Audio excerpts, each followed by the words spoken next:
Face à la recrudescence de l'insécurité orchestrée par les attaques des violences au Kenya, les populations incombent la responsabilité au gouvernement.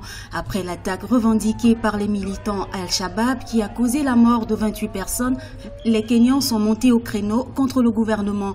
Ils estiment que le président manque de fermeté dans le traitement des questions de sécurité.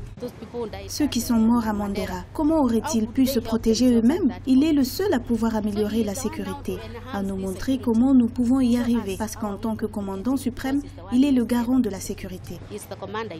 Face à ces allégations, le président kenyan précise dans un discours à la nation que la question de la sécurité nationale est une responsabilité qui se doit d'être partagée par tous les citoyens. Peu importe ce que nous faisons, il n'y aura jamais un policier pour chaque citoyen de la République. Ce n'est pas possible. Ne nous trompons pas les uns les autres. Si nous, en tant que citoyens, collaborions avec nos forces de sécurité, toutes ces choses dont nous parlons n'arriveraient jamais. La responsabilité incombe en premier lieu à vous et moi en tant que citoyens de ce pays. D'accord, notre responsabilité en tant que Kenyans, c'est d'assurer notre sécurité. Mais que dois-je faire pour me protéger?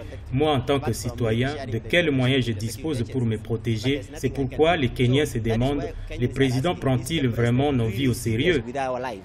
Environ 200 personnes sont descendues dans les rues le 25 novembre pour protester contre les meurtres de Mandera et l'insécurité au Kenya. Face à cette pression populaire, l'entreprise de téléphonie mobile Safaricom et le gouvernement ont signé un accord pour mettre sur pied un système de sécurité d'une valeur de 165 millions de dollars. Un projet de surveillance qui pourrait fournir aux agents de sécurité une capacité de contrôler et d'anticiper sur les violences pour assurer la sécurité des citoyens.